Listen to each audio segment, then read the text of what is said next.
글쎄 안 들려 들을 뉴스 없어 아무 뉴스도 귀에 들어오지 않아 듣고 또 들어도 들을 뉴스 없어 만든 게 이 프로야. 이동영의 뉴스 정면 승부.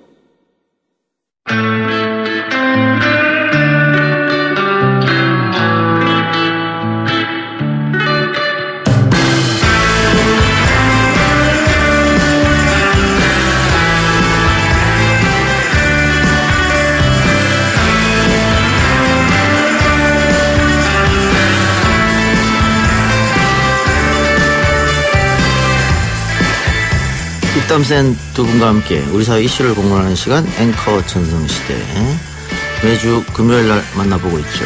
네. 3부 시작하겠습니다. 박종진 전 앵커, 이영경 위키트리 방송위원 나오셨습니다. 어서 오십시오. 네, 안녕하십니까. 안녕하세요. 예. 그 전에 문자 좀 볼까요? 9644님. 차 안에서 박지훈 변호사 방송을 기사 아저씨가 들으시는데 이동영 진행자하고는 많이 다르네요. 재미없죠? 예. YTN 들으시기 바랍니다. 3149님, 이 작가님, 정찬영 사장님 되신 거 축하. 팟빵 앱으로 기룩기룩님도 정찬영 사장님 인터뷰 부탁드립니다. 저보다도 정보가 빠르시는 분들 같네요. 아니 근데 사장님 인터뷰를 진행자가 하는 경우가 있는지. 하면 안 됩니까? 아니 본 적이 없는 것 같아서. 제가 한번 해보겠습니다. 네, 알겠습니다. 네. 예. 저희는 뭐 사장님과 회장님과 겁이 안 나기 때문에. 특수관계 있으신 건 아니죠? 전혀 없습니다. 네. 아니 축하를 하시길래. 네, 사장님 바뀌신 거를. 그렇게 왜 이분이 축하를 했지? 그러니까 전 특수관계신 줄 알고. 오너하고 월급 사장하고는 다르죠. 네. 그 얘기를 하고 싶어요. 제가 지금 이거 의견을 이렇게 알려드리는 거는요. 네. 박종진 전에 숨 좀 돌리라고 제가. 네네, 알겠습니다. 감사합니다. 네. 뛰어오셔가지고 지금 땀을 흘리고 계셔서 네. 조금 더우신 것 같아서. 자, 어제 두 분도 뭐 다 방송을 보시거나 혹은 기사를 통해서 들으셨겠습니다만 SBS 블랙하우스에서 유승민 전 대표가 안종범 전 수석에게 보낸 문자 메시지, 녹취 파일을 공개했습니다. 그러면서 오늘 하루 종일 유승민 전 대표 이름이 포털 검색어 1위에 올랐는데요. 오늘 유 전 대표가 사과 입장을 발표를 하긴 했습니다만 논란은 가시지 않고 있습니다. 이게 청탁이냐 아니냐. 유 전 대표는 청탁으로 오해할만 하기 때문에 미안하다 이렇게 얘기한 것 같아요. 그렇죠. 추천을 한 거다라는 입장이고 이미 대선 때 해명을 했다. 예. 그리고 그때도 이미 그 당시 유승민 후보가 검찰에서 조사할 일 있으면 조사해라. 뭐 이렇게 했던 입장을 반복한 걸로 알려지고 있죠. 현재까지는. 그때 대선 때 나왔던 얘기는 두 사람이 뭐 이런 얘기가 있었다고 말이지 구체적 대화 내용은 국민들이 공개가 몰랐지 안 됐었죠. 예. 네. 근데 이번에 보니까는 청탁으로 비춰질만 하기도 하다. 이런 또 주장이 있어요. 많아요. 네. 청탁인지 아닌지 뭐 법적인 문제는 유승민 전 대표가 얘기했던 것처럼 검찰 수사 뭐 경찰 수사를 해보면 알겠죠. 근데 저는 정치인 유승민의 입장을 좀 생각해 봤습니다. 청탁이란 말을 제가 찾아보니까 청하여 부탁하면 청탁이더라고요. 그러니까 부탁한 건 맞잖아요. 거기 보면 뭐 내정이 있는지 없는지도 물어보기도 하고. 근데 이동영 작가는 그 내정돼 있는데 시험을 본 적이 있습니까? 모르죠, 뭐. 그죠. 네. 근데 저는 이제 방송국 시험을 보고 나면 한 2달쯤 후에 전화가 옵니다. 거기 내정 누가 되어 있었대. 원래. 네. 그러면 한 명을 뽑았는데 가보면 막 1000명씩 와서 열심히 시험을 봅니다. 그리고 내정이 되어 있었다는 말을 나중에 듣는 그 참담한 기분을 알까. 유승민 대표가 어떤 마음으로 이런 문자들을 보내고 부탁을 했는지 또 뭐 챙겨봐달라고 했는지 모르겠지만 사실 정치인이니까 그 부탁을 한 뭐 조모 씨나 뭐 그 사람들을 제외한 같은 후보가 됐던 다른 사람의 입장에서 보면 이렇게 얘기할 수 있을까. 그렇죠, 그렇죠. 저는 이제 그런 생각이 좀 들더라고요. 한 사람을 챙겨보면 분명히 손해보는 다른 사람이 있잖아요. 이게 이제 뭐 강원랜드 부정채용이나 금융권 부정채용 그런 것도 이미 내정된 사람이 있기 때문에 불이익을 받았는 거 아니겠어요? 그런 거랑 비슷한 것 같은데 일단 이 내용을 보면요. 뭐 괜찮은 사람입니다. 도와주시길. 대우증권 사장 공모 때 신경 써주시길. 누구는 안 되나요? 가능성이 있습니까? 뭐 이런 식으로. 고맙습니다. 사위이사라도 연임되길 바랍니다. 이렇게 했는데 이거 그 경제수석으로서 이런 문자를 받게 되면 부담은 분명히 가겠죠. 어떻게 생각하십니까? 여기 이제 문제가 예. 네, 어떻게 보면 이제 국민들이 좀 충격을 받았던 문제가 너무 많다. 첫 번째. 숫자가. 네. 11명. 네. 그리고 두 번째, 이제 청탁에 사용하는, 아까 말하면 청하여 부탁한다는 뜻인데, 여기 보면 도와달라, 부탁해요, 뭐 이런 단어가 있잖아요. 예. 네, 이거는 청탁을 의미하는 단어라고 볼 수 있죠. 있죠. 이거는 우리가 기자로서 기자 출신으로 정확히 얘기하는데. 근데 이제 괜찮은 사람입니다. 이런 건 참고로 봐야 되거든요. 네. 예. 왜냐면은, 그리고 이제 지금 유승민 대표가 검찰 수사도 받겠다. 이렇게 밝혔어요. 예. 그런 이야기는 뭐냐면 이 청탁과 청거의 가장 중요한 법적인 요구는 이 청탁이라는 건 뭔가 뒤로 다른 이권 거래가 있다는 얘기거든요. 왜냐면 청탁한 사람이 그냥 해주면 네 아무것도 없이 내가 그냥 해준다. 이거는 사실은 청탁이라고 보기가 조금 애매한 부분이 있거든요. 청탁을 할 때는 뭔가가 있기 때문에 하는 거 아니겠습니까? 상식적인 선에서. 네, 그래서 유승민 선배가 이 부분의 법적인 부분에 있어서는 청탁이 아니라는 것을 본인이 확신하기 때문에 이렇게 검찰 수사라도 받겠다. 뭐 이런 워딩을 제가 한 걸로 좀 기사에서 봤는데 이거는 워딩 자체로 보면은 청탁이 맞고요. 네, 도와달라 부탁해요 이렇게 한 거는. 그런데 이제 청탁이냐 청거냐 이거는 아까 법적인 측면에서 좀 다시 한번 볼 필요가 그러니까 있지 않을까. 제가 변호사가 아니라서 이 부분에 대해서 예. 정확히 얘기할 수가 없습니다. 국민들 입장에서는 당연히 청탁으로 볼 수 있으나 그 대가로 뭔가 수수한 게 없다면은 법적으로는 문제 없는 건 아니에요. 네. 이거는 이제 천거로 볼 수가 있죠, 법적에서는. 근데 여기 보면은 이제 다행인 거는 부탁한 게 하나도 안 됐어요. 한 명은 되지 않았나요? 그거는 한국 벤처 투자 사장으로 부탁한 적은 없습니다. 네, 이분을 부탁한 거는, 뭡니까? 다른 걸로 했죠? 대우증권 사장이죠. 대우증권 사장. 그리고 서울보증보험 사장. 근데 둘 다 안 됐어요. 벤처 투자 사장을 하셨는데 이거는 그냥 자기 힘으로 딴 데 가서 한 거예요. 이 유승민 대표는 관계가 없습니다. 네. 네, 이건 제가 확인을 했고요.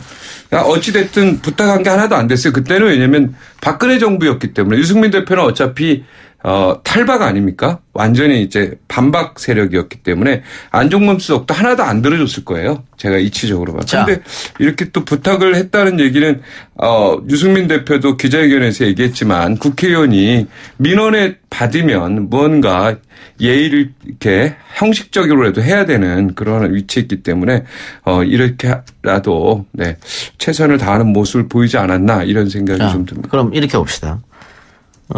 김경수 지사가 도모 변호사를 네.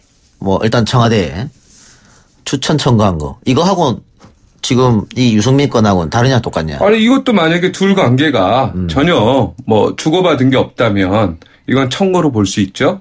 네, 그러나 분명히 이 두 분 관계에서 뭔가 있다면 주고받은 게 있다면 청거가 아니라 청탁으로 볼 수가 있죠. 네. 주고받은 게 뭐 꼭 돈이 아니더라도 어떤 부분의 이익이든 이익이 오가서 그렇죠. 뭐 그랬다면 당연히 처벌받겠지만 저는 박종진 앵커랑 생각이 좀 다른데요. 최순실 정국이 그렇게 확 불타올랐던 게 그 부정입학 아니었습니까? 예. 요즘처럼 취업하기 어렵고 먹고 살기 힘든 국민들의 입장에서 청와대 경제수석과 가까우니까 이분 말씀대로 하면 굉장히 스펙이 좋은 분들이잖아요. 그러면 굳이 가까운 사람한테 말 한 번 넣어주는 거? 그다음에 그 회사에서 어떤 질문을 하나 할 건가 마저도 국민들한테는 굉장한 이익으로 보일 수 있다는 점이 있습니다. 법적으로는 처벌이 되냐 되지 않느냐보다 이미 마음속으로 유승민 대표가 가지고 있는 새로운 보수나 정의로운 보수라고 하는 기치에는 분명히 저는 흠이 갔다는 생각이 좀 들고요. 또 하나는 이 문자들로 유승민 대표라고 하는 유승민 전 대표의 정치인의 생각을 좀 엿볼 수 있는 대목이 있었는데 보신 것처럼 지금 바른미래당은 호남과 함께하고 있지 않습니까? 근데 거기 보면 금융에서 씨가 마른 TK 이런 단어. 그게 법적으로 처벌받고를 떠나서 정치인 유승민에 대한 국민들의 판단이 내려질 수 있는 단초가 됐다는 점에서 저는 오늘 일이 처벌을 받느냐 검찰 수사를 받느냐보다 한때 대선 후보였고 그리고 지난 대선에 제 기억날 때 대학생들이 정말 유승민 후보를 좋아하는 사람들이 많았습니다. 예. 토론이 끝나고 나서 그런 부분에 있어서 그 지지했던 사람들한테 굉장히 실망을 준 대목이 아닌가. 전 그게 참 더 중요하다고 생각합니다. 이영경 아나운서 이야기가 맞는 얘기인데 이제 그 대상자가 거기에는 이제 신입사원이라든가 경력사원에 해당하는 거고 사실 뭐 저도 기자 생활할 때 출입 기자 생활할 때 장관이나 수석 그리고 뭐 중요 자리들은 사실은 천거를 많이 부탁해요. 어떤 사람이 좋냐. 굉장히 이제 어떻게 보면 사회적으로 어떤 지위가 굉장히 높은 자리, 그리고 중요한 자리들은 사실은 위에서 인사수석이나 이런 분들도 예. 천거를 부탁하는 경우가 있어요. 지금 이영경 씨 얘기하는 신입사원이나 이런 사람 절대 이러면 안 되죠. 이 자체가 오가면 안 되죠. 근데 어떻게 보면은 굉장히 좀 안전공사 사장이라든가 중요한 자리들이기 때문에 일부 조금 이해되는 부분이 있습니다. 네, 뭐 말씀하신 부분도 저는 뭐 가능할 수 있는 부분이긴 한데 그게 좀 투명한 것이었다면, 투명한 옛날에 것이었다면. 중앙인사위원회라고 있었어요. 노무현 네. 대통령 때. 그게 있었다가 그 자료들이 있었다가 없어졌어요. 그래서 그 이후로는 사실은 이명박 정부나 박근혜 정부가 굉장히 어떻게 보면은 인사를 좀 잘못한 부분이 있지 않습니까? 국민한테 실망을 많이 줬는데 그런 부분이 좀 모자라요. 그래서 사실은 천거라는 단어는 그렇게 나쁜 건 아니에요. 그렇죠. 그런데 이제 아까 말한 대로 신입사원이나 경력사원 이런 데 이렇게 사람을 천거하는 거는 그거는 백이죠. 그건 네. 소위 우리가 말하는 잘못된 거고. 근데 굉장히 이제 높고 자리고 알겠습니다. 뭐 장관이나 이런 자리는 지금 천거도 가능합니다. 유승민 대표가 도덕적으로 비난받을 부분 아까 이현경 그건 두 사람이 똑같이 얘기했던 문제고 네네. 그리고 더 문제는 뭐냐면 대선 과정에서 안종범 수석에게 내정자가 있냐 없냐 물어봤을 뿐이라고 했는데 지금 보면은 그 해명과는 일치하지 않아요. 그 부분에 또 문제가 또 있고. 그 부분은 하나 있네요. 여기 내정된 사람이 있나요? 이렇게 물어본 건 사실 맞네요. 그런데 나는 이런 어떤 메시지가 과거하게 어떻게 실드 치는 것 같습니다. 실드가 아니고 뭐 사실을 얘기하는 거잖아요. 내정된 사람이 있나요라고 여기 분명히 나와 있으니까. 아니 11명한테 그걸 물었는데 그거 하나만 따서 그렇게 그러니까 한 명은 그렇다 이거죠. 예. 그리고 지금 이렇게 많은 내용의 메시지가 이렇게 언론에 나왔다는 거는 유승민 대표의 기자회견 내용을 보면 이제 검찰에서 이거 흘린 거다 이렇게 이야기가 이제 거기에 나오는데 기자들하고 이제 인터뷰한 내용 보니까 그렇게 나오던데 이게 검찰이나 경찰에서 이런 걸 이렇게 기자들한테 흘릴 수 있는가 메시지를 많이 흘렸다면 이건 정말 잘못된 거고 블랙하우스 SBS도 이걸 이렇게 이미 대선 전에 한번 나온 얘기인데 이걸 또 이렇게 연거퍼 그것도 이제 자유한국당하고 바른미래당 사람들한테 집중돼서 이렇게 나온 게 저는 굉장히 좀 뭔가 어떤 의도가 없었겠지만 특별한 의도는 없었겠지만 무언가가 나는 이거 좀 석연찮다. 예. 네, 이런 생각은 좀 해봤습니다. 이게 뭐 검찰이 흘렸던 뭐 어떻게 해서 의도적인 걸 했던 그거는 뭐 나중 문제고요. 지금 그 얘기를 하는 게 아니죠. 아니니까. 그 과정 자체도 매우 중요하죠. 아니. 그렇게 되면 그게 소위 말하는 물타기가 되는 그래서 거예요. 지금까지 그 이야기를 따로 합시다. 따로 하고 지금 이게 중요한 거니까 이야기를 하는데 제가 말을 도중에 이제 들어오셔서 그랬는데 그 유승민 전 대표가 또 드루킹 특검과 관련해서 김경수 더불어민주당 의원은 당연하고 문재인 대통령까지 수사 대상이 돼야 한다. 이렇게 해서 논란이 됐지 않습니까? 그런데 지금 보면 아까 박종진 앵커 말처럼 김경수 전 의원이 청거라면 이것도 청거가 되는 거잖아요. 그렇죠. 만약 관계가 없다면 두 그러니까. 변호사하고 특별한 인권 관계가 없다면 그러니까 청구될 수가 있죠. 본인은 이렇게 11명한테 예를 들어 이렇게 해놓고는 같은 사건인데 이거는 대통령까지 받아야 된다. 이러면 이건 이중성이 아니냐 비판이 있을 수 있잖아요. 근데 도 변호사는 드루킹하고 직접적인 관계가 있는 사람이고요. 드루킹은 댓글 수사 지금 구속 수사 받고 있는 사람 아닙니까? 죄인으로 지금 현재는 돼 있는 상태인데 당연히 관계가 있다고 보는 거죠. 그럼 안종범 수석도 죄인 아닙니까? 지금 감옥에 있으니까. 안종범 수석이 뭐 죄인인데 뭘 했습니까? 그러니까. 그러니까 이 댓글 수사하고 유승민 대표 그러니까 안종범 도 변호사는 그럼 경제수석이 한 거하고 네. 유승민 대표하고 무슨 관계가 있습니까? 지금 박근혜 죄인이라고 하시니까 그런 논리라면 이것도 아니죠. 김경수 여기는 댓글 드루킹 사건하고 직접적으로 관련이 있어서 기자회견도 하고 했지 않습니까? 그러니까 제 말은 다르죠. 똑같은 일이라면은 자신도 똑같은 일이 아니죠. 안종범 수사 관련해서 유승민 대표가 무슨 기자회견을 한 적이 있습니까? 아까 박종진 앵커가 똑같은 일이라고 말하셨으니까 제가 그걸 받아서 이야기하는 거예요. 그러니까 이거는 수사를 해봐야 되고 안종범 수석권은 관련된 이 내용은 도 변호사권은 이미 벌써 기자회견도 여러 가지 나와서 관련된 것들이 분명히 있다라고 인지가 되는 부분이니까 이걸 청탁으로 많은 기사들이 쓴 거죠. 근데 지금 이제 같은 맥락에서 보면 김경수 지사와 관련된 의혹이 있어 특검이 진행이 되고는 있지만 아까 말씀하신 것처럼 어떤 이권이 오갔는지는 밝혀진 바가 현재 없으니까 그런 부분이 사실 뭐 국내 한 사람 입장으로는 뭐든지 좀 투명하게 밝혀줬으면 좋겠다는 생각이 좀 들기도 합니다. 그렇죠. 뭐 수사하면 되죠. 네. 지금은 이제 검찰이 옛날처럼 그렇게 여러 가지 뭐 수사를 흐리고 이러는 것 같지는 않아요. 네. 좀 많이 잘하는 것 같아요. 제가 볼 때 검찰 수사 하면 되죠. 네. 근데 오늘 보도자료를 통한 해명은 좀 적절하지 못했다는 생각은 듭니다. 실제로 인사가 된 사람은 없다. 대한민국 정치는 피할 수 없는 문제다. 그리고 청와대에 집중된 인사 시스템이 문제다. 이렇게 해명을 했는데 만약에 다른 사안에 대해서 이렇게 평가를 했다면 상관이 없습니다만 본인과는 관련된 부분이니까 오늘 얘기했던 것처럼 그렇게 비친 점에 대해서 송구하다 정도로 끝이 났으면 좋지 않았을까. 저는 그런 생각이 좀 드네요. 자, 그러면은 저는 모르겠습니다. 박근혜 정부, 이명박 정부, 노무현 정부 할 것 없이 지금까지 비서실장 그리고 경제수석, 특히 인사수석, 노무현 정부 때는 그리고 현 경제수석 다 핸드폰 한번 메시지 까죠. 예? 이게 왜냐면요.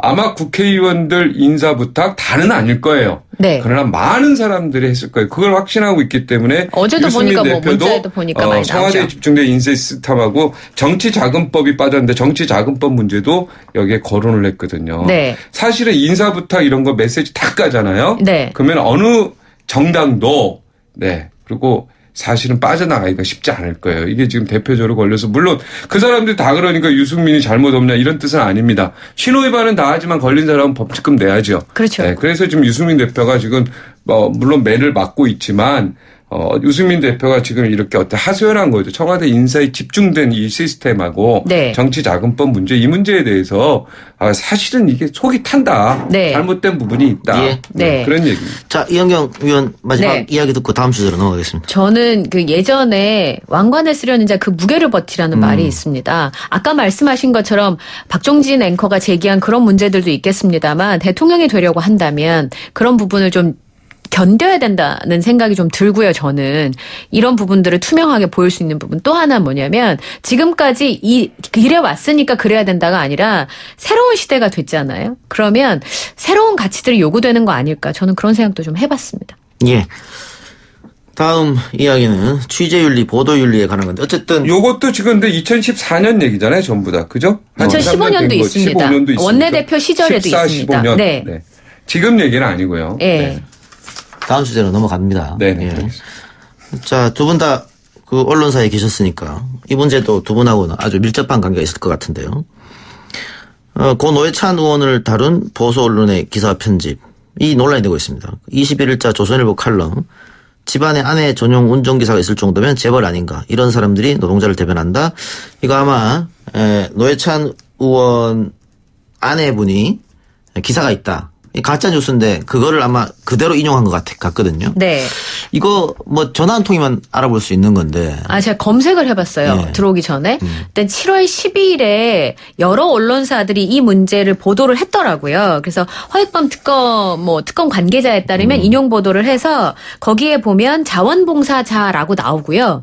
그리고 운전을 했다. 라는 내용까지 다 나와요. 그러니까 전화 한 통이 아니라 검색만 해보면 거기에 선거 캠프에 자원봉사로 운전을 했다는 내용까지 다 들어있더라고요. 그러니까 사실은 좀 팩트체크를 했어야 되지 않나. 그리고 제가 모 방송사에 팩트체크라는 코너가 있잖아요. 예. 저는 그 코너가 처음 나왔을 때 저 방송하고 있었는데 언론사에서 팩트체크라고 하는 코너를 만드는 이상하다고 생각했거든요. 왜냐하면 당연한 거니까. 예. 근데 꼼꼼히 따져보니까 아는 듯하지만 모르고 내가 생각하는 것과 조금씩 차이가 있는 그런 일들이 많더라. 이런 생각이 좀 들기도 했었습니다. 더 문제는 이 정의당 측에서 이 칼럼이 나간 뒤에 사실이 아니다. 정정해달라고 요청했지만 정정을 하지 않았다. 네. 그러면은 이거 의도적으로 봐야 됩니까? 아니면 이건 보도 윤리를 위반했다. 이렇게 봐야 되는 겁니까? 이게요. 예. 그러니까 지금 선거 나가보시지 않았잖아요. 네. 그죠?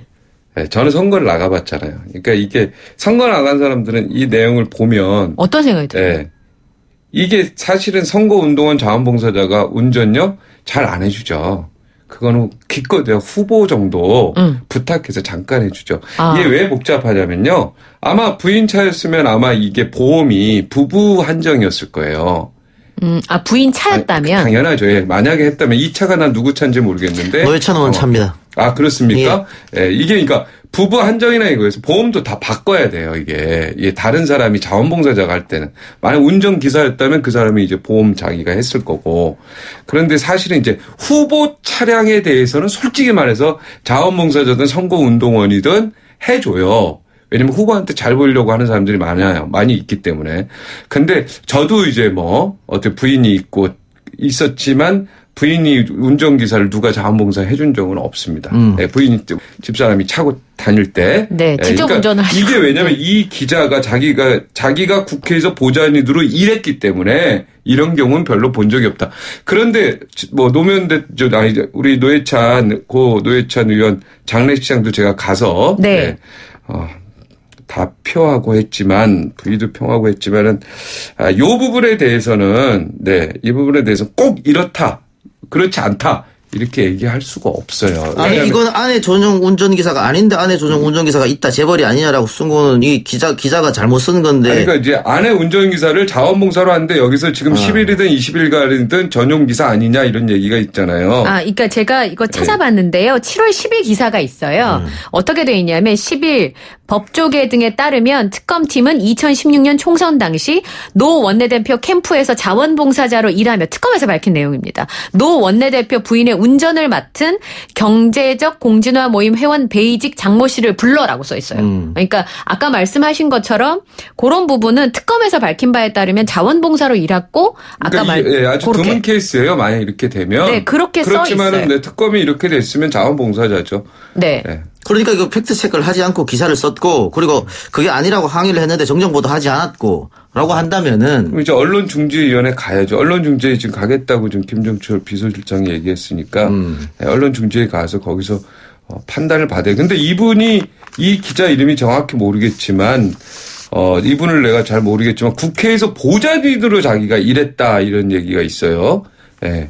그래서 그런 경우 별로. 그러니까 이분은 선거판에서 굉장히 선거에 대해서 잘 아시는 분이 이런 기사를 쓰신 거예요. 그러니까 말씀하신 것처럼 이건 특이한 케이스라는 말씀이죠. 이런 경우는 많지는 않아요. 네. 배우자 차량에 자원봉사자가 운전하는 경우는 아마 있긴 있을 겁니다. 근데 많지는 않습니다. 배우자가 열심히 선거운동하고 여기저기 와돌라가 하면 자원봉사자가 그 운전기사 할 수도 있는 것이죠. 그러니까 할 수도 있는데 그런 경우가 많지가 않아요. 그러니까 많지가 않은 모든 핵심이 후보자에게 집중되기 때문에 배우자한테까지 막 자원봉사자가 이 건의 문제는 많지가 않고 많고가 중요한 게 아니고 그 조선일보가 잘못된 기사를 썼기 때문에 그러면은 이분도 자기가 보좌진으로 일했고 선거판에서 많이 뛰어봤기 때문에 그런 경우가 별로 없다라고 확신을 하고 쓴 거죠 이게.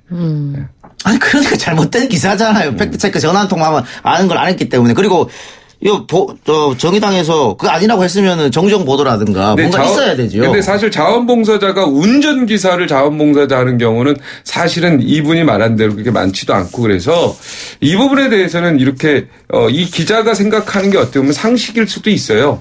제가 선거운동을 직접 해보니까 운전은 그렇습니다. 운전은 뭐 제가 직접 하고 집사람도 직접 했거든요. 네, 거의 대부분 직접 하고 선거운동 가끔 한 번씩 이렇게 해주는 거지 이렇게 며칠 동안 딱 전용을 해서 해주는 경우는 거의 드물거든요. 7월 10일경부터 나온 여러 기사를 보니까 아내의 전 운전기사 뭐 이런 단어를 쓴 데가 많이 있긴 하더라고요. 제가 보니까. 네. 그런데 제가 특별한 경우라고 해야 되겠죠. 제가 특별한 경우라고. 예, 그렇긴 한데 요거는 이제 법조계 관계자를 인용해서 나온 보도여가지고 이건 좀 체크를 해보면 좋지 않았을까라는 생각이 들고 그다음에 여기 보면 막 바쁘니까 선거운동원 중 운동할 수 있는 사람들 막 이렇게 자원봉사식으로 해서 따다닥 한 번씩 해주고 하는 거지 막 한 사람이 전용으로 해서 계속 맡아서 하고 이런 경우는 사실은 아니 운전기사가 했느냐 안 했느냐가 중요한 게 아니라니까요. 지금 우리가 그걸 가지고 토론 주제가 아니잖아요. 자꾸 운전기사를 말씀하세요. 근데 이거 선거를 한번 띄워보세요. 그리고 나서 이 기사를 다시 한번 보시죠. 자, 다른 기사 살펴봅시다. 똑같이 조선일보입니다. 노회찬의 마지막 후회라고 노회찬 사망 소식을 전하면서 고인의 명복을 빌겠습니다. 네, 예. 그리고 이거 청룡기에서 우승한 고교생 야구 굉장히 기뻐하면서 횡가에 치우고 물 뿌리는 이런 거를 같이 배치를 했습니다. 그래서 이것도 언론윤리에 어긋나는 거 아니냐. 이거 아마 신문사 내부에서도 이 편집을 두고 논란이 있었던 것 같은데 이게 의도적이 아니었던 거 아니에요. 결과적으로 상당히 논란이 됐고 오해할 만한 것을 왜 이렇게 편집했을까. 저는 이것도 언론 윤리가 문제가 된 거 아니야 이렇게 보는데 이것도 어떻게 괜찮습니까? 이건 모양새가 안 좋네요. 네, 모양새가 안 좋아요. 그냥 이게 일면 탑 기사 딱 보는데 행 치고 폭주 터트리는데 노회찬의 마지막 이게 좀 안 어울리는데요, 그죠? 경제 버팀목 반도체 넘어져 이것까지는 뭐 괜찮은데 요걸 한 2면이나 요 밑으로 이렇게 조금 빼도 되지 않았을까? 이런 생각은 좀 듭니다. 네. 그 이전에 기사. 모양새가 안 좋습니다. 그 야구 기사와 관련된 사진들 크기를 보니까 그 전해와 그 전전에는 작게 들어가 있었더라고요. 그래서 충분히 이제 독자들이 보기에 편치 않은 그런 구석이 있을 수 있었는데 이 기자가 전화를 해서 물어본 모양이던데요. 왜 이렇게 편집을 했냐. 그랬더니 뭐 알아서 생각하라 이렇게 답을 했다고 기사가 나와 있더라고요. 제가 이제 뭐 직접 인터뷰를 한 건 아니라 잘 모르겠지만. 근데 그런 사실 언론이라고 하는 게 쓴 사람의 의도도 굉장히 중요하지만 보여지는 것도 굉장히 중요하잖아요. 그래서 잘 좋은 단어를 쓰려고 노력하는 거 아니겠습니까? 근데 어쨌든 논란이 될 만한 단초를 좀 제공한 것 같습니다. 그리고 내부에서도 그 사실 밖에서 뭐라고 하든 내부에 각성이 있다는 건 좀 돌아봐야 된다는 생각이 좀 드네요. 예. 어쨌든 요즘에 뭐 팩트 체크란 말이 유행인데요. 네네. 되게 참 희한한 얘기죠. 예. 그 이현경 의원 말처럼 언론사에서 팩트 체크란 말이 나올 정도면 너무 좀 심한 게 아닌가. 우리도 가짜 뉴스가 범람한다고 하는데 그건 뭐 인터넷에서는 그럴 수 있다고 치고요. 또 인터넷에서 나름 그 커뮤니티에서 자정작용이라는 게 있거든요. 그러니까는 논란이 되면 자정작용으로 없어지고 하는데 언론사에서 맞아 이렇게 하면 조금 문제가 있는 거 아니냐 이런 점을 강조하면서 오늘 취재원 입장에서는 정말 기자들이 좀 부지런했으면 좋겠다는 생각이 들어요. 참 취재원이 된 적도 있으시니까. 이번에 계속 취재원이 됐죠. 기사가 너무 잘못된 것도 너무 많고 저한테 전화 한 번만 해줘서 확인만 해줬으면 하는 그런 간절한 바람들이 굉장히 많았어요. 예. 오늘 두 분 얘기 여기까지만 듣겠습니다. 지금까지 박종진 전 앵커 이현경 위키트리 방송위원이었습니다. 감사합니다. 네, 고맙습니다. 이 작가야, 궁금하다. 이 작가야, 문자 줄게, 질문다오. 여러분은 지금 웃으며 정보를 입수하고 편안하게 참여하는 이동형의 뉴스 정면 승부와 함께하고 있습니다. 생방송에 참여하고 싶은 분들은 샵 0945 우물정 0945번으로 단문 50원, 장문 100원의 문자 메시지를 보내주시거나 예스 앱으로는 무료로 참여할 수 있습니다. 지금 바로 보내주세요.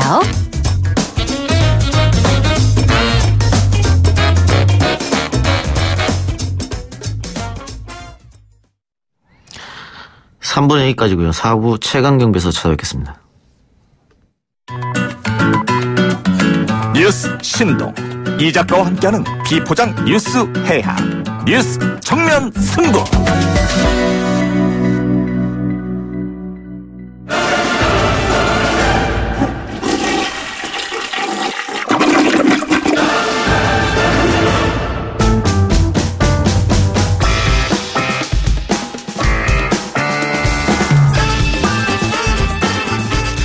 최강병기 노영희 변호사 아시아경제 장영진 기자 나왔습니다. 어서 오십시오. 네, 안녕하세요. 예, 최민희 전 의원이 선거법 위반 혐의에서 벌금 150만 원이 확정됐습니다. 그러면서 5년 동안 피선거권 박탈. 이렇게 됨으로써 뭐 다음 총선, 다음 지방선거까지 못 나가게 됐죠. 일단 어떤 점이 문제가 된 거죠? 혐의는 두 가지입니다. 호별 방문 금지 조항을 어겼다는 것하고 당선 목적의 허위 사실을 공표했다. 이 두 가지 혐의인데요.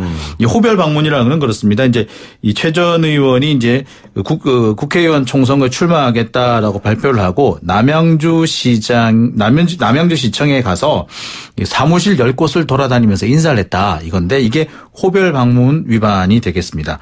그리고 당선 목적의 허위 사실 공표 역시 두 가지인데요. 하나는 이 남경필 경기도지사를 찾아가서 경기 북부 테크노밸리 이 유치 지역으로 남양주를 해달라라고 요구를 해서 확약을 받았다라고 말한 것과 유일호 그 기재부 장관을 찾아가서 조한아이 씨, 그러니까 제2외곽순환고속도로에서 조한아이 씨를 설치해 달라고 요구를 해서 그런 약속을 받았다. 뭐 이런 얘기를 이제 선거 후보자 토론회에 나와서 했어요. 이것이 허위사실 유포다라고 해서 기소가 됐고요.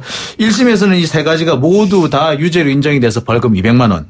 2심에서는 이 가운데 조한아이 씨 설치 약속 부분에 대해서는 무죄가 선고돼서 두 가지만 유죄가 인정이 된 거죠. 그래서 벌금 150만 원이 선고됐고요. 그리고 대법원에서 150만 원이 확정됐습니다.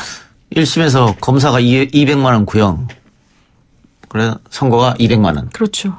2심에서도 200만 원 구형, 150만 원 이렇게 된 거죠. 네. 그리고 대법원에서는 150만 원 확정인데요. 사실 당시에 이게 공직선거법 106조 1항 호별방문 금지인데 사실은 최민희 전 의원은 뭐라고 얘기를 했냐면 인사 차원에서 한 것이고 관공서를 도는 것도 호별방문에 포함되는지 몰랐다. 선거관리위원회에 이미 확인을 하고 사실은 한 건데 내가 국회의원으로 당시 이제 비례대표 의원이었죠. 내가 국회의원으로서 인사도 안 하는 건 예의가 아니라고 생각해서 돌았을 뿐이다 이렇게 얘기를 했고요. 원래 경찰하고 검찰에서 수사할 때도 단순히 인사 차원이었는지 선거 운동 목적이었는지를 확인을 했는데 선거 운동 목적이었다라고 이제 본 거죠. 주광덕 의원이 고소해서 이게 시작된 겁니까? 그렇죠. 주광덕 의원 측에서 이게 허위 사실이다. 또 그리고 호별 방문이다라고 고발해서 시작이 된 거고요. 사실 검찰 측에서는 구형이 200만 원이었으면 사실상 무죄를 선고해도 무방합니다라는 그런 취지가 좀 담겨 있어요. 근데 법원에서 구형량 그대로 선고를 한 것이. 근데 좀 이례적이네요. 근데 공선법은 또 안 그래요. 공선법에서는 실질적으로 좀 100만 원만 넘으면은 무조건 다 그거기 때문에 이게 무죄를 선고해달라는 취지는 안 보이죠. 알겠습니다. 근데 보통 선거 끝나면은 고소고발 취하하는데 이건 그냥 끝까지 갔나 보네요. 그렇죠. 주광덕 의원은 자기가 이겼는데도 불구하고 끝까지 하셨죠. 20대 때. 자, 여기서 그러면은 최민희 의원 직접 한번 인터뷰해 볼까요? 최민희 전 의원 나와 계십니까? 예, 안녕하십니까. 자, 150만 원 벌금형 선고됐는데 어떤 본인의 입장을 좀 말씀해 주시죠. 일단 제가 재판 받으면서 허위사실 유포는 정말 판사님들의 재량 범위가 굉장히 크구나 이렇게 느꼈습니다. 현역 의원님들 중에 저하고 거의 유사한 사례들이 있었는데 그렇죠. 이 경우 거의 무죄 받아서요. 저에게는 조금 가혹하다 이런 느낌입니다. 150만 원 벌금도 벌금인데 5년간 피선거권 박탈. 지금 보통 이런 경우에 언론에서는 150만 원을 강조하는데 이번에는 5년간 피선거권 박탈 이것을 계속 강조하더라고요. 네. 언론은 언론대로 의도가 있을 것 같아요. 예. 근데 제가 주로 언론 문제를 평생 문제제기 해왔기 때문에 혹시 영향을 주었을까요? 지금 너무 판사의 재량권이 많아가지고 억울한 부분이 있다 이렇게 말씀하셨잖아요. 네. 그런데 의원님 알겠습니다만 지금 국민청원 게시판에 최민희 전 의원 관련해서 청원이 올라간 게 있어요. 네. 거기 제목을 보면 판사가 누구냐에 따라서 재판 결과가 달라져서 안 된다 이렇게 돼 있거든요. 어떤 의미인지 혹시 최민희 전 의원 아십니까 이게?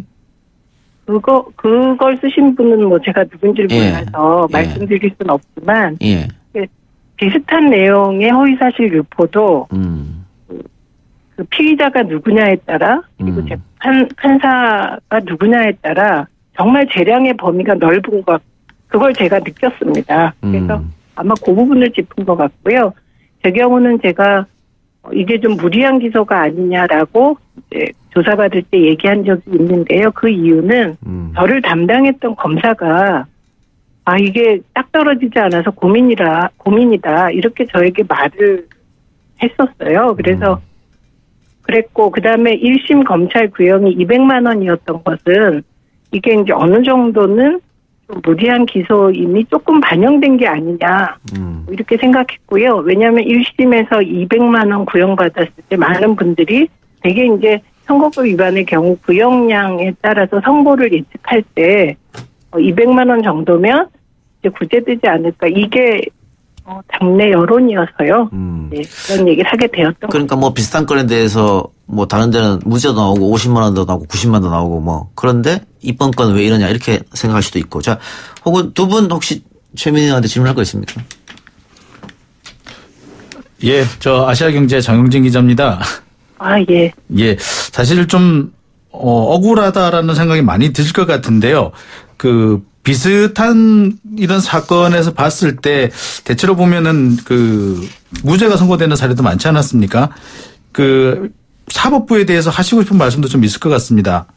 제가 보도를 보니까 양승태 대법원 양승태 사법부가 현역 의원 선거법 위반에 걸린 그 재판과 법원이 그걸 가지고 국회를 관리했다는 보도를 보았어요.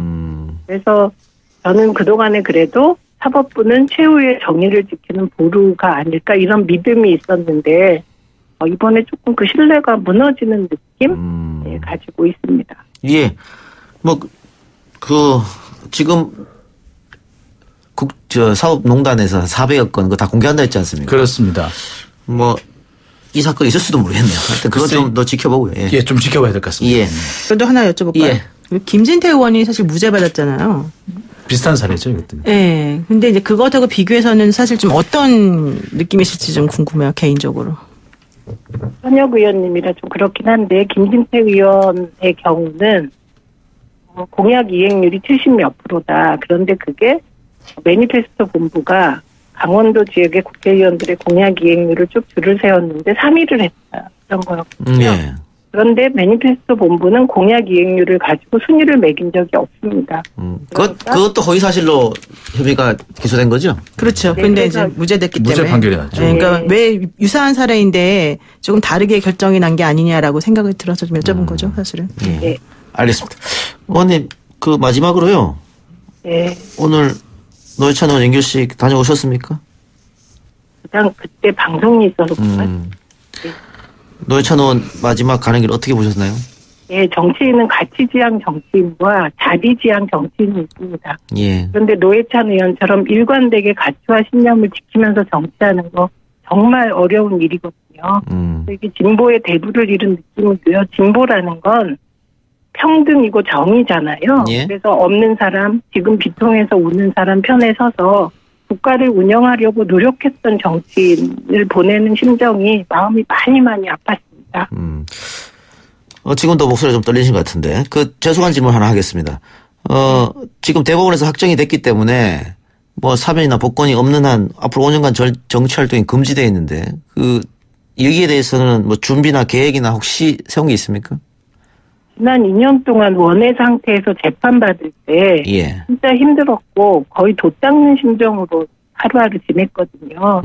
그리고 정치라는 게 사실 폭이 넓잖아요. 그래서 뭔가 우리 사회의 진보의 가치, 평등의 가치를 이루는 것, 그게 전부 정치일 수 있다고 생각해서 일단 현실을 받아들이고 돛닦는 심정으로 열심히 살아보겠습니다. 알겠습니다. 자, 상황이 조금 정리되면요. 한 번 더 제가 전화 연결을 하든가 아니면 스튜디오로 한번 모시겠습니다. 네, 고맙습니다. 예, 감사합니다. 지금까지 최민희 전 의원이었고요. 자, 문재인 대통령이 전군 주요 지휘관을 소집을 했다. 그런데 재밌는 것은 여기에서 현역 군인들이 대통령한테 거수 경례를 하면서 구호를 외쳤다. 충성했다는 거 아니겠습니까? 예, 보통 실내에서 경례를 할 때는 구호를 잘 붙이지 않죠. 그리고 보통 중령급 이상 영관 장교들인 경우에도 구호를 잘 붙이지 않습니다. 그리고 원래는 이 경례를 할 때 구호를 붙이지 않는 것이 정석입니다. 다만 야전에서 이 군기를 나타내고 사기를 드러내기 위해서 충성이나 여러 가지 구호를 붙일 수 있다였는데 청와대에서 전군 지휘관 회의를 하면서 이렇게 구호를 붙인 사례는 사실 매우 드뭅니다. 그러니까 이거 청와대 여기 대통령 만나기 전에 이번에 우리 구호 외칩시다. 이랬던 거잖아요. 그랬죠. 이게 뭐라고 해석해야 됩니까, 그러면? 글쎄 이걸 어떻게 해석할 수 있는지는 모르겠습니다만 보통 대통령이 취임한 첫 해에는 왜 국군의 날 행사도 되게 성대하게 하고 합니다만 이번 문재인 정부에서는 그럴 만한 기회가 없었어요. 근데 그런 의미에서 여러 가지 지금 군을 둘러싼 복잡한 문제들이 있으니까 어수선하고 항명 이야기 나오고 그렇죠. 그러니까 그런 의미에서 전군 지휘관들이 어떤 그 대통령에 대한 군 동수권에 대한 충성을 그대로 약속한다 이런 의미를 어느 정도 내포하지 않았을까 그런 생각이 듭니다. 항명이란 있을 수 없습니다. 이런 겁니까? 근데 저는 항상 그렇게 얘기합니다. 겉으로 드러나는 걸로는 대답할 수 없고 말을 할 수 없고 그 사람이 어떻게 살아왔는지 어떤 행동을 했는지를 보면은 거짓말인지 참말인지 알 수 있다고 얘기하는데 구호에 모든 것이 달렸겠습니까? 군이 어떻게 했는지가 더 중요하지 않겠습니까? 예. 그럼 지금 군이 어수선하다 이렇게 앞에서 말씀드렸습니다만은 지난 24일 국회에서 민병삼 대령과 송영무 장관의 설전. 네. 서로 거짓말하고 있다 이렇게 얘기했잖아요. 그래서 이거 하극상 아니냐 이런 얘기까지 나왔는데 문재인 대통령이 중요한 것은 누가 거짓말하고 있냐가 중요한 게 아니다. 결국은 계엄령 문건이 어떻게 됐냐. 이것부터 밝히고 나서 나중에 혹시 잘못된 게 있으면은 그때는 책임을 묻겠다. 송 장관이 아마 책임을 물은 것 같은데요. 이거는 그러면은 대통령의 의지를 나타낸 거 아니겠어요? 그렇죠. 사실은 이제 그 문제의 본질을 놔두고 자꾸 이 사건이 산으로 가고 있다. 이제 이런 느낌을 받으셨던 것 같고요. 사실 가장 핵심은 이 기무사 문건을 누가 만들었느냐, 그리고 무슨 목적으로 만들었느냐, 정말 그 세부 실행 계획이라고 하는 것이 실행될 것을 전제로 이런 식으로 만들어서 결국 쿠데타라고 하는 것까지 어느 정도는 생각한 것이냐, 사실 이걸 파헤치는 게 본질인데 그 당시에는 없었던 사람들끼리 모여서 내가 보고를 잘했네 못했네 또 뭐 당신이 뭐라고 했네 안 했네 이걸 가지고 싸우는 것 자체가 사실은 이거는 본질이 아니다 말씀하신 것 같고 사실은 저는 그런 부분이 있다고 봅니다. 송영무 장관이 현실적으로 말씀을 사실 잘 못하는 경우도 많아요. 그리고 그 군이라고 하는 곳이 조직적으로 이런 식으로 저항을 하게 되면 그 한 명 바보 만드는 것 정말 쉽다 이런 얘기 많이 듣거든요. 이제 그런 상황에서 뭐 현명하고 말 잘하고 이런 사람이라고 하면은 또 뭐 세련되게 빠져나갈 수 있겠지만 그런 걸 못했다라고 하는 점은 충분히 인정하는데 그렇다 하더라도 지금 국방부에서 벌어지고 있는 특히 기무사와 관련해서 벌어지고 있는 이런 일들은 매우 올바르지 않고 그렇기 때문에 우선 그것으로 프레임을 자꾸 몰고 가다 보면은 또 사실은 사건의 본질이 달라질 수 있기 때문에 대통령께서 적절한 타이밍에 적절하게 끊어주신 것이다 이렇게 봅니다. 그러니까 소위 말해서 중요한 어떤 밝혀야 할 것이 있는데 그렇죠. 물타기를 시도하면서 중요한 것이 사라져버렸다. 그렇죠. 이럴 수 있으니까 대통령이 나서서 알려준 거에 그게 중요한 게 아니다라고 얘기한 그렇죠. 건데 네. 어쨌든 간에 그래도 이게 국민들이 다 보는 자리에서 이런 하극상 같은 초유의 사태가 벌어졌기 때문에 뭐 군 통수권은 대통령한테 있지만은 책임은 국방장관한테 있는 거 아니겠습니까? 그렇죠, 그래서 당연히. 리더십이 굉장히 크게 흔들렸다. 이런 주장도 있단 말이죠. 사실 기무사가 노리는 것이 바로 그런 여론이라고 생각이 듭니다. 기무사, 자, 여기서 우리 기무사가 어떤 곳인지를 좀 살펴봐야 되는데요. 방첩부대입니다. 군 내에 침투한 간첩을 잡는 그런 방첩부대인데 원래 간첩은 간첩이 잡는 겁니다. KGB를 CIA가 잡는 것처럼 똑같은 위치거든요. 근데 이렇게 스파이 역할을 하는 사람들, 이렇게 정보원들은 원래 모든 것을 다 짜놓는 겁니다. 사실 모든 거짓말을 만들고 거짓말 속에서 일정한 행동을 하는 사람들이거든요.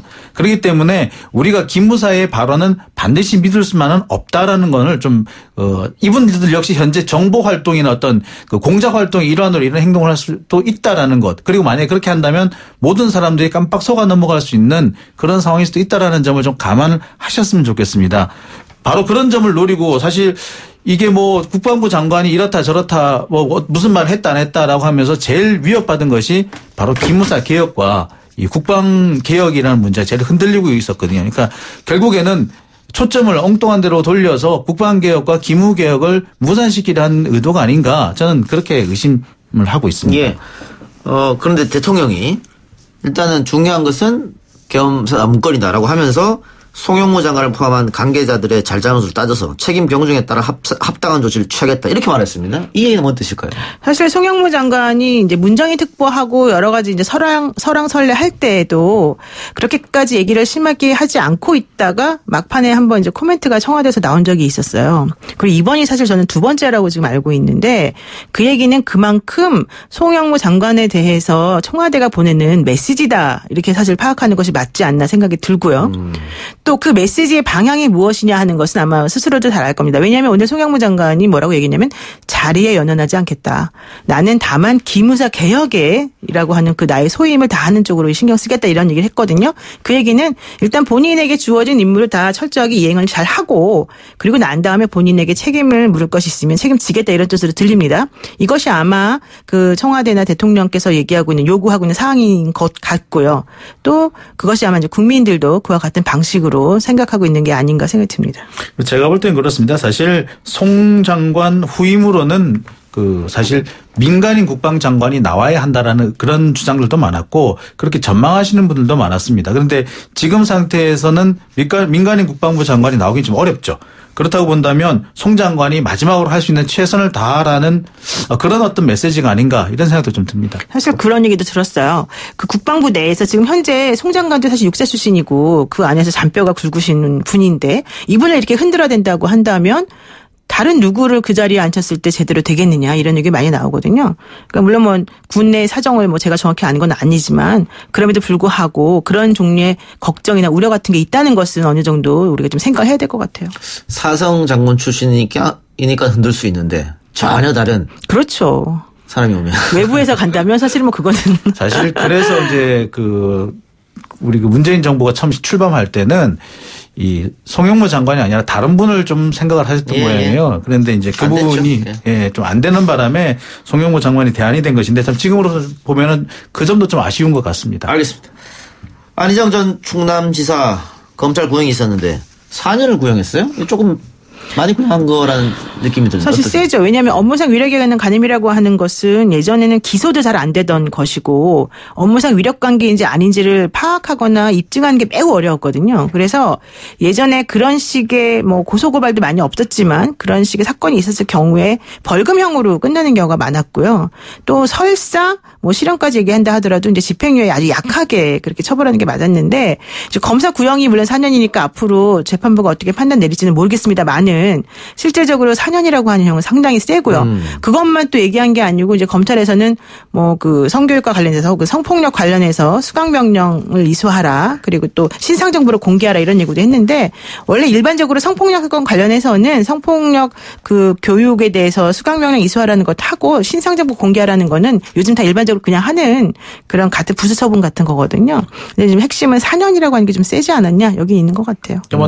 안전지사의 도덕성이라든지 사회적 지위를 감안해서 좀 강하게 어필을 하지 않았느냐라는 생각이 드는데 4년이라는 구형이 뭐 사실 검찰 입장에서 보자면 약간 좀 정치적인 또는 사회적인 어떤 여론을 의식한 그런 구형이 아닌가라는 생각이 듭니다. 구형하고 뭐 판결하고는 다를 테니까요. 그럼요. 네, 그렇죠. 그런데 제가 주위에 이렇게 알아본 바로는 대부분의 법조인들은 무죄가 나올 수도 있다. 이런 얘기도 또 많이 하더라고요. 그런 거에 비쌌을 땐 4년이 좀 구형이 센 거 아니야 이렇게 해서 제가 여쭤본 거고요. 근데 검찰은 사실은 물러날 수가 없죠. 왜냐하면 지금 업무상 위력에 의한 이 간음이라고 하는 것이 원래 입증하기가 어렵지만 미투 열풍에 힘입어서 사실은 이것을 시작하게 된 것인데 여기에서 뒤로 빼게 되면은 힘들어지는 거거든요.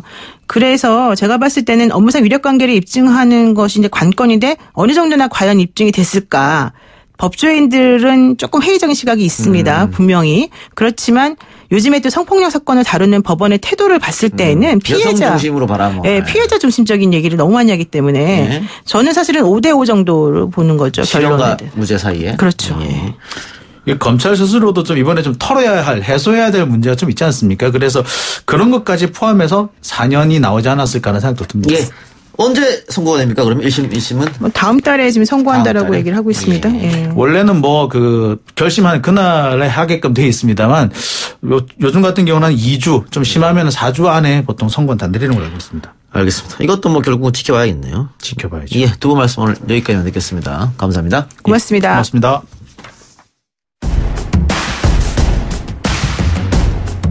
오늘 저희가 준비한 내용은 여기까지고요.